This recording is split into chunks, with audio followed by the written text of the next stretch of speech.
આસક્તિ અને અનાસક્તિના લક્ષણો, આસક્તિના ભેદ, તેમના લક્ષણ, ફળનું વર્ણન. આસક્તિના ત્યાગથી જીવાત્મા કર્મ ફળથી જોડાતો નથી એનું વર્ણન.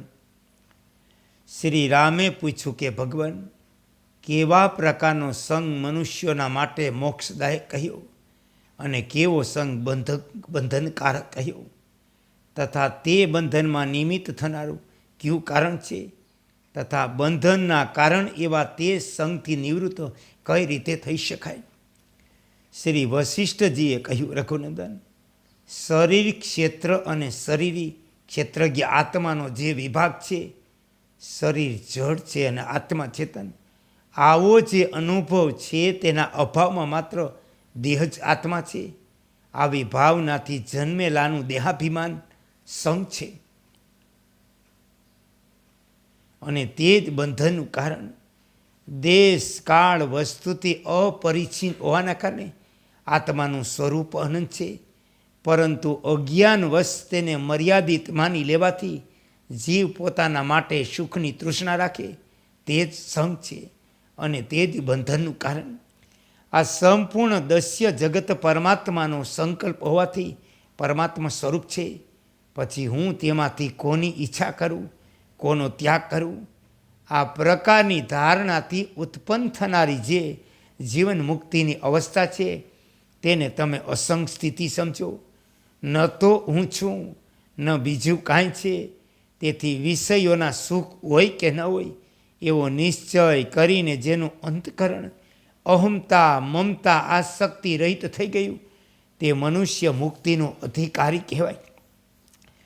જે નિષ્કર્મ ભાવની પ્રશંસા કરતો નથી, કોઈ પણ કર્મમાં આસક્ત થતો નથી, સર્વમાં સમભાવ રાખે અને કર્મ ફળની ઈચ્છા રહિત છે, તે જ પુરુષ અનાસક્ત કહેવાય.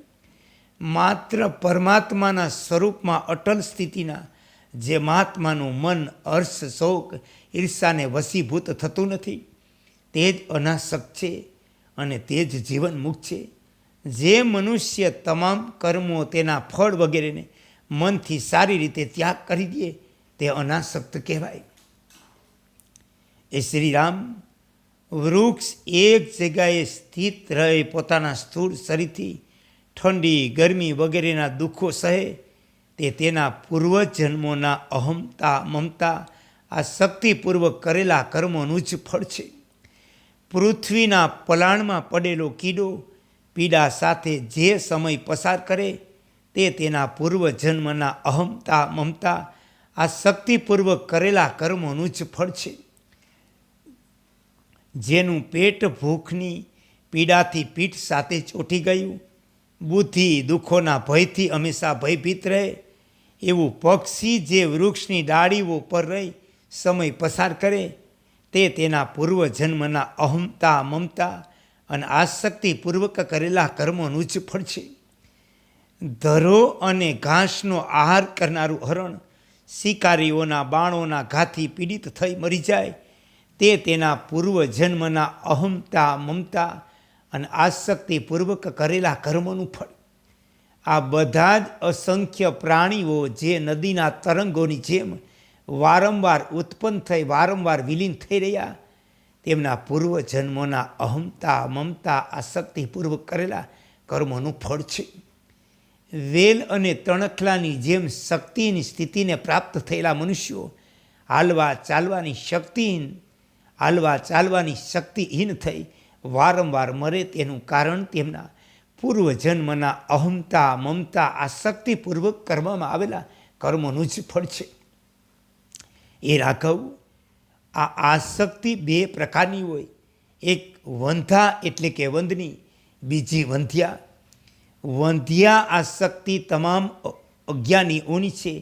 જે આસક્તિ આત્મજ્ઞાનથી શૂન્ય, દેહ આદિ અસત્ય વસ્તુઓથી ઉત્પન્ન અને વારંવાર સંસારમાં સુદૃઢપણે સ્થિત છે તેને વંધ્યા કહે. અને જે આસક્તિ આત્મતત્વના જ્ઞાન દ્વારા યથાર્થ વિવેકથી ઉત્પન્ન થઈ તથા પૂર્વજન્મનું કારણ નથી તેને લોકો વંધા એટલે કે વંદની કહે.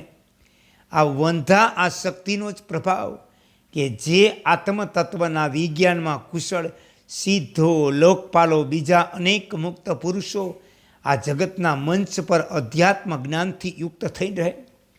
બીજા લોકમાં નિવાસ કરનારા આત્મપ્રેમી તત્વજ્ઞાની મહાત્માઓ જે જન્મ મૃત્યુ રહિત શરીરરૂપી યંત્ર સમૂહોને ધારણ કરે તે પણ વંધા આસક્તિનું સામર્થ્ય એટલે કે વંદની આસક્તિનું સામર્થ્ય. વંધ્યા આસક્તિને વશ થયેલું મન વિષય ભોગોમાં ફોગટની સુંદરતાની કલ્પના કરીને તેમાં એ રીતે તૂટી પડે જેમ ગીધ માંસ પર ઝપટે.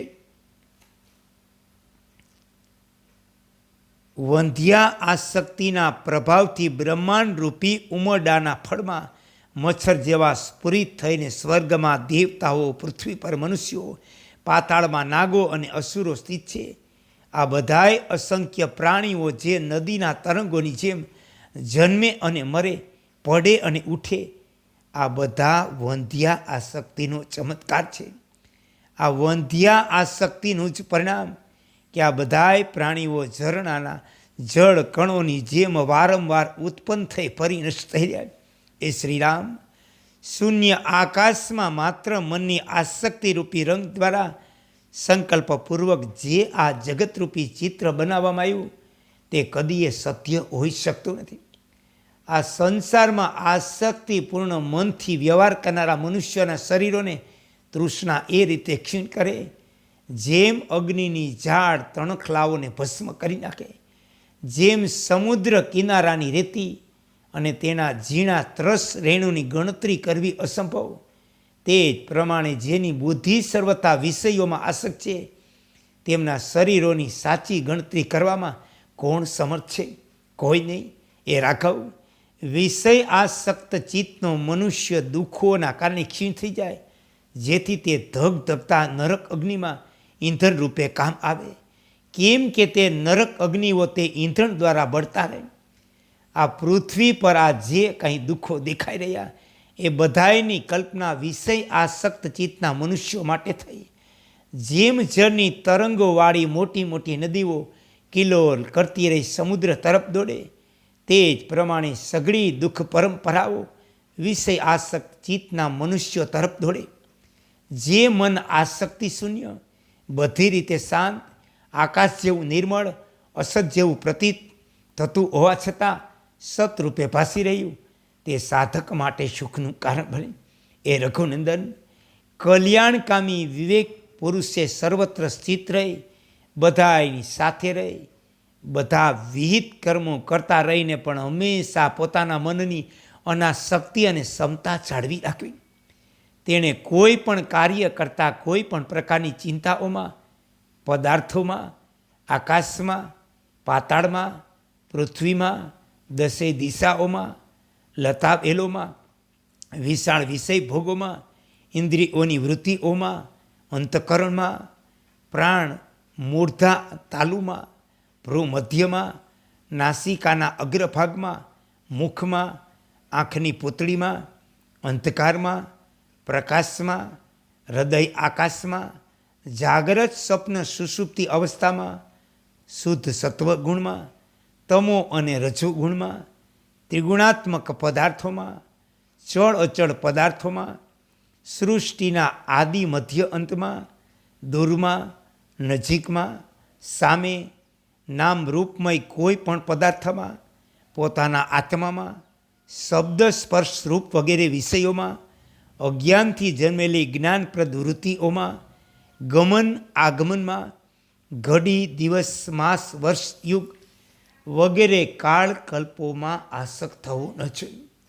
તમામ દસ્ય પદાર્થોમાં અનાસક્ત રહી જડ દસ્ય જગતના આશ્રય એવા નિત્ય વિજ્ઞાન આનંદધન પરમાત્મામાં વિશ્રામ કરી પરમાત્મામાં જ અમૃતમય રસથી યુક્ત થઈને રહું.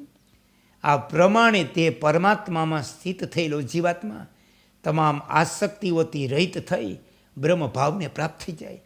પછી તો તે આ બધાય વ્યવહારો કરે કે ન કરે તેના માટે કોઈ કર્તવ્ય રહેતું નથી.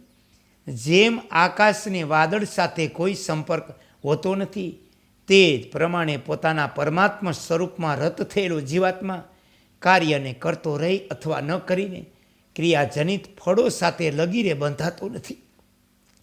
શાંત ચૈતન્ય જીવાત્માએ પૂર્વોક્ત દસ્ય સંસારના સંબંધોનો ત્યાગ કરી શાંત ભાવે પરમાત્માના સ્વરૂપમાં સ્થિત રહેવું એ શ્રીરામ, જેને પોતાના સ્વરૂપમાં પરમ વિશ્રામ પ્રાપ્ત થઈ ગયો, જેને આત્મ સાક્ષાત્કાર થઈ ગયો, જેની કર્મ ફળોમાં લગીરે આસક્તિ નથી, એવો જીવાત્મા કર્મ કરતો રહીને પણ અનાસક્ત હોવાથી કર્મ બંધનમાં પડતો નથી.